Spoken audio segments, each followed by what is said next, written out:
এই ভিডিওটা আমি স্টার্ট করব আপনাদের একটা প্রশ্নের মাধ্যমে। এই প্রশ্নটা হলো যে আমরা তো সবাই এখন খুব উন্নত হয়ে গেছি, বিশেষ করে এই এআই এর যুগে। যবে থেকে আর্টিফিশিয়াল ইন্টেলিজেন্স এসেছে তবে থেকে আমাদের চোখের পলক পড়ার আগেই সব কিছু উন্নত হয়ে যাচ্ছে, সব কিছু আপডেট হয়ে যাচ্ছে। আর সব কিছুর মেয়াদও এখন খুবই কমে গেছে।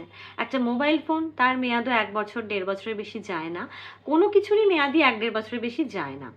তাই আমি আপনাদের উদ্দেশ্যে একটাই প্রশ্ন আমার, যে এত কিছু উন্নত হয়ে গেছে, আমাদের সমাজ পরিবেশ পরিস্থিতি উন্নত হয়ে গেছে, কিন্তু আমাদের মনটা কি আদৌ উন্নত হয়েছে? আপনার মনটা কি আদৌ উন্নত হয়েছে? এই বর্তমান যুগে আমরা শুধুমাত্র মোবাইল, টাকা আর স্টেটাস, এইগুলোতে উন্নত হয়েছি। মনের দিক থেকে কিন্তু আমরা দিন দিন ছোট হয়ে যাচ্ছি। আমাদের সমাজ পরিবেশ পরিস্থিতি যত উন্নত হচ্ছে, মনটা তত ছোট হতে থাকে। আজকের টপিকটা প্রচণ্ড ইন্টারেস্টিং বর্তমান প্রজন্মের ওপর।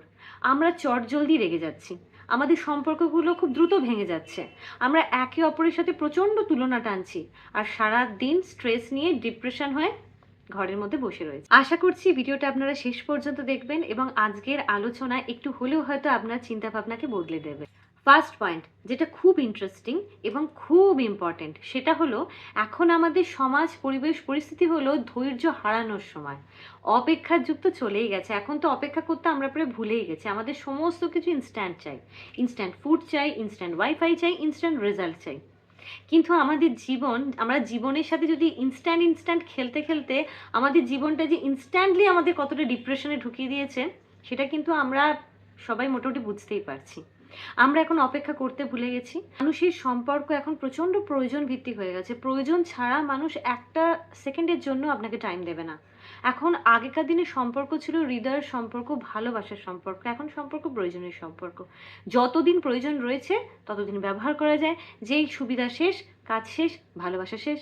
কিন্তু এইটা কি মানব স্বভাব, মানে মানব সমাজের স্বভাব? আদৌ কি এটা সত্যি? আগে ছোটবেলায় মেলায় ঘুরতে গেলে বাবা মার কাছ থেকে জোর করে মুখোশ কিনতাম মুখে পরে খেলার জন্য। এখন তো আমাদের বর্তমান পরিবেশ পরিস্থিতি পুরোটাই মুখোশই হয়ে গেছে। সবাই মানে মুখোশের আড়ালে সকলের রূপ খুবই আলাদা, বিশেষ করে সোশ্যাল মিডিয়ার মুখোশ। এখন মানুষ সোশ্যাল মিডিয়ায় এসে হাসে, বাস্তব জীবনে কাঁদে।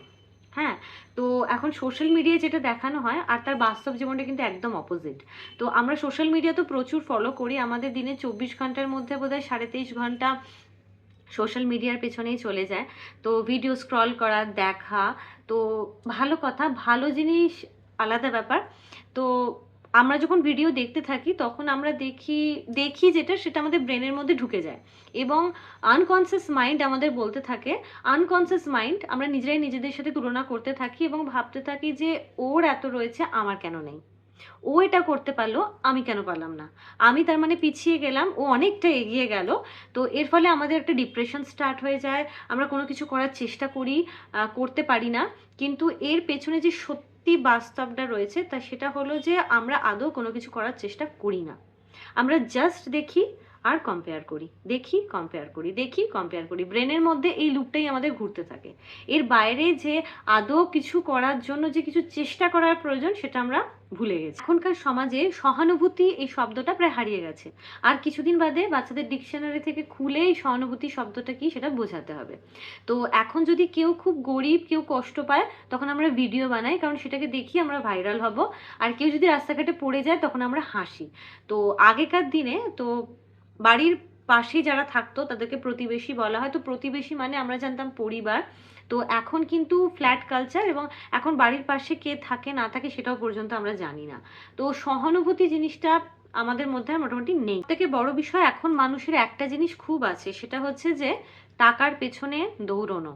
হ্যাঁ, টাকার টাকা খুবই প্রয়োজন, টাকা ছাড়া এই পৃথিবীতে কিচ্ছু সম্ভব নয়। হুম, কিন্তু টাকার পেছনে দৌড়ানোর জন্য যদি আমরা মনের সহানুভূতি, শান্তি, সততা, ধৈর্য সব কিছু হারিয়ে ফেলি, তাহলে টাকাটা রোজগার করার কি মানে জানি না, অন্তত আমি বুঝতে পারি না।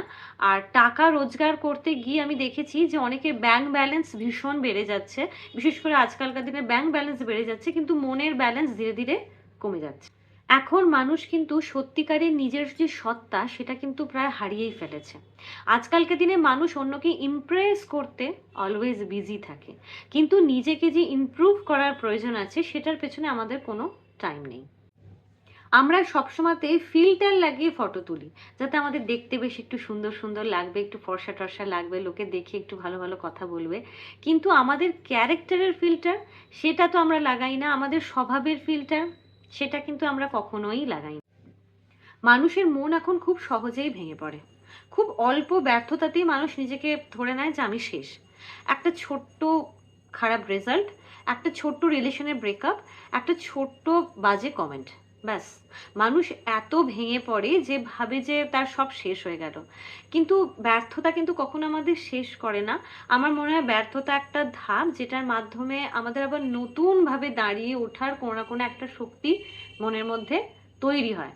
কিন্তু আমরা সেই শক্তিটাকে তৈরি হওয়ার জন্য কোনো রকম স্কোপই দিই না, তাকে কোনো রকম টাইমই দিই না। তার আগেই আমরা নিজেদেরকে এতটাই ডাউন করে ফেলি যে সেই আর মনের মধ্যে আসবে, তারপরে আমরা মুভ অন করবো, সেটার আর কোনো সময়। এতক্ষণ ধরে তো আমি ভিডিওর মধ্যে শুধু নেগেটিভ কথাই বলে গেলাম। তো আপনারা ভাবতে পারেন যে এত নেগেটিভ কথা, আর বুঝতেও পারছেন যে এই কথাগুলো বলতে গেলে ভিডিওটাকে ছোট করা খুব মানে ইম্পসিবল। তো এখন বিষয় হলো যে এত নেগেটিভিটির মধ্যে পজিটিভ জিনিসটা কি। তো ডেফিনেটলি বলবো পজিটিভ জিনিস রয়েছে, আশার আলো রয়েছে। কারণ এখনও পৃথিবীতে কিন্তু ভালো মানুষ রয়েছে, সবাই খারাপ নয়। কিছু মানুষের স্বভাব এরকম হয়ে গেছে, হতে পারে এটা আমাদের জেনারেশন, যে জেনারেশনের সমাজ পরিবেশ পরিস্থিতি এত দ্রুত ফাস্ট এগোচ্ছে যে মানুষ তার সাথে তাল মেলাতে গিয়ে নিজের মনের ভেতরটাকে আর বদলাতে পারছে না, কিন্তু উপরটাকে বদলে ফেলছে। তো এটাই হয়ে গেছে সমস্যা। কিন্তু এখনও এই পৃথিবীতে কিছু ভালো মানুষ আছে, কিছু মানুষ এখনও নিঃস্বার্থে অন্যের সাহায্য করে, কিছু মানুষ সারা রাত জেগে নিজের পরিবারের জন্য পরিশ্রম করে অর্থ উপার্জন করে এবং সৎ পথে করে। একটা বড় পরিবর্তন শুরু হতে পারে কিন্তু একজন মানুষ থেকেও।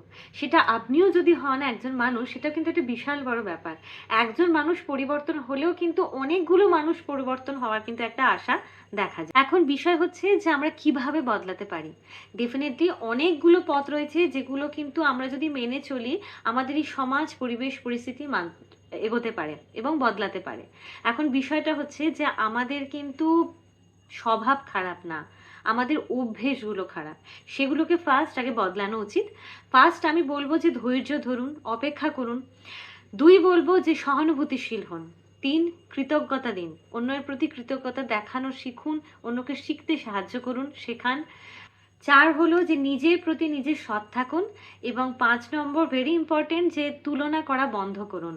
নিজের সাথে অন্যকে তুলনা করা বন্ধ করুন। অন্যের সাথে অন্যকে তুলনা করে তাকে তার চোখে আঙুল দিয়ে দেখিয়ে দেওয়া, এই স্বভাবটাকে বন্ধ করুন। মানুষ বদলাতে পারে না, এই কথাটা খুবই বাজে কথা। মানুষ বদলাতে পারে যদি মানুষ চায়। মানুষ চাইলে সব কিছুই করতে পারে।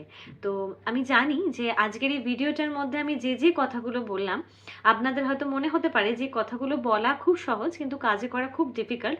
কিন্তু আমার মনে হয় যে এই ভিডিওটা দেখে যদি একজন মানুষেরও মনে হয় যে হ্যাঁ কথাগুলো ঠিক, কথাগুলো বাস্তব, তাহলে অবশ্যই আমাকে কমেন্ট করবেন।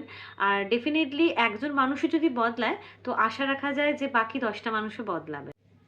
আজকের ভিডিওটা আপনাদের কেমন লাগলো অবশ্যই আমাকে কমেন্টে জানাবেন। আর ভিডিওটা ভালো লাগলে একটা লাইক করবেন, শেয়ার করবেন বন্ধুদের কাছে, আর চ্যানেলটাকে সাবস্ক্রাইব করবেন, কারণ সবার প্রথমে যাতে ভিডিওটা এলে আপনার কাছেই পৌঁছায়। দেখা হচ্ছে আবার নেক্সট ভিডিওতে।